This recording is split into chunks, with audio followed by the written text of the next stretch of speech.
Salve pessoal, aula 8, exercício 5. Uma caixa retangular sem tampa deve ser feita com 12 metros quadrados de papelão. Utilizando os multiplicadores de Lagrange, determine as dimensões x, y e z que fornecem o volume máximo de tal caixa.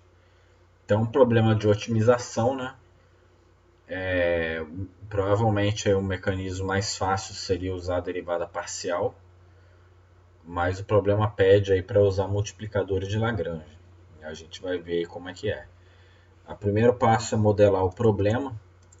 Você tem uma caixa aí de papelão sem tampa, como se fosse uma caixa de sapato, né? Se você desmontar ela, né? Cortar aqui as beiradas, né? Você ficaria com uma figura parecida com essa, né? Você colocaria aí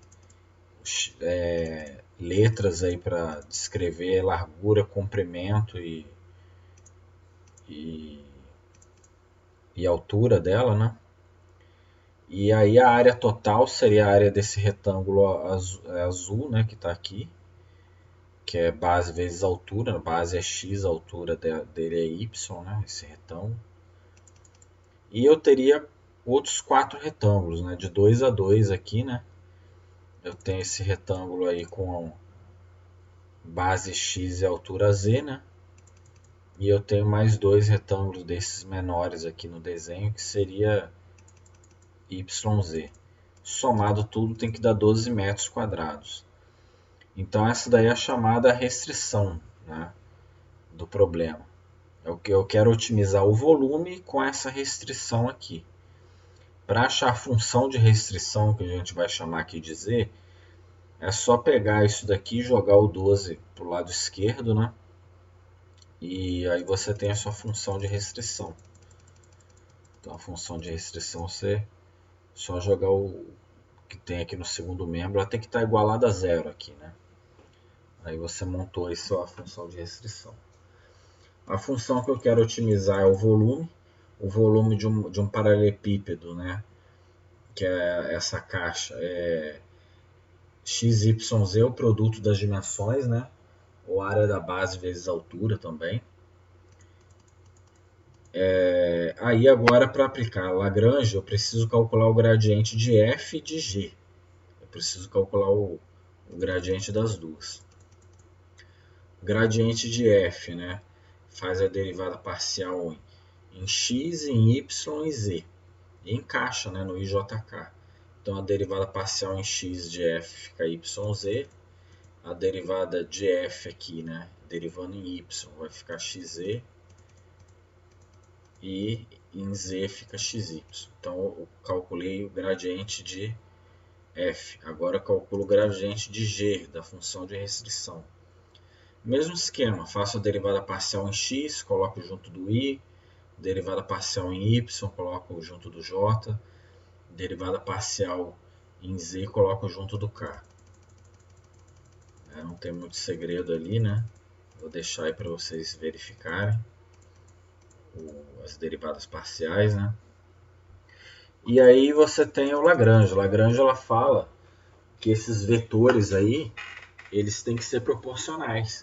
O gradiente da função que eu quero otimizar, ela tem que ser proporcional ao gradiente da função de restrição, né? Aí você coloca aqui uma constante de proporcionalidade, pode ser usado lambda, k, pode ser m, né? Coloquei aqui lambda para bater com a folha. Então você pode, essa igualdade aqui, ela vai te dar 3 igualdades menores aqui, né? Analisando o i, você monta, né, que essa componente ela tem que ser proporcional a essa outra, do g, né? Então, cada componente de f tem que ser proporcional a uma componente de g da mesma posição, né? Então você monta ali as igualdades para i primeiro, né? Aqui, para i, para j agora no meio e para k.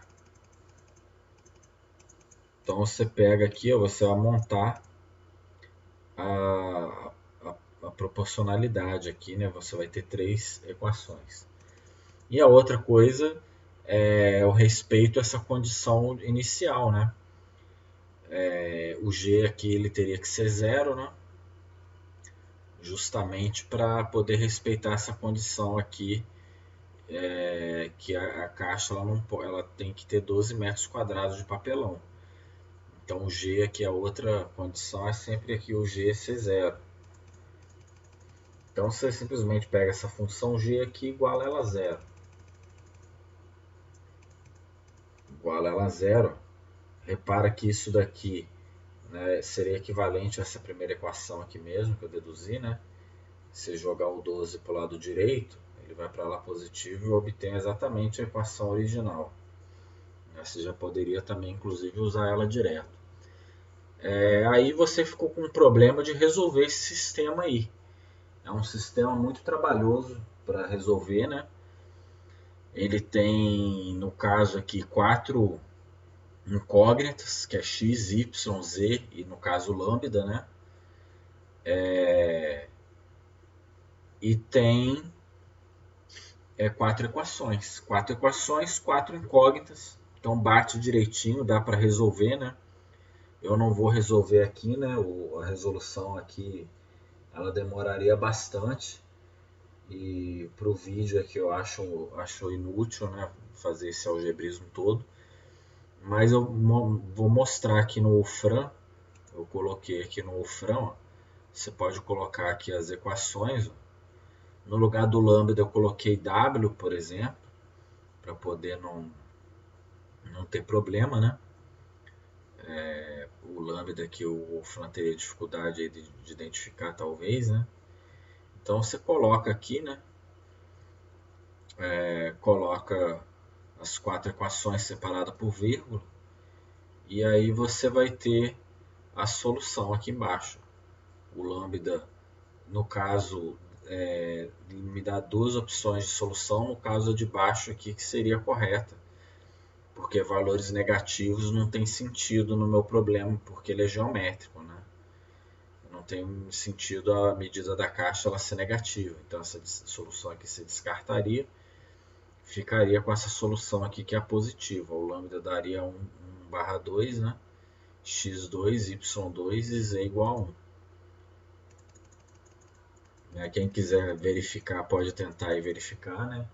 Mas na mão dá bem trabalhoso, demora muito a solução desse sistema aí. Porque além de ele ter 4 equações e 4 incógnitas, ele é não linear.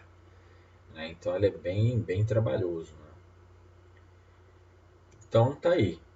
Né? Eu tenho as dimensões da caixa 2, 2 e 1.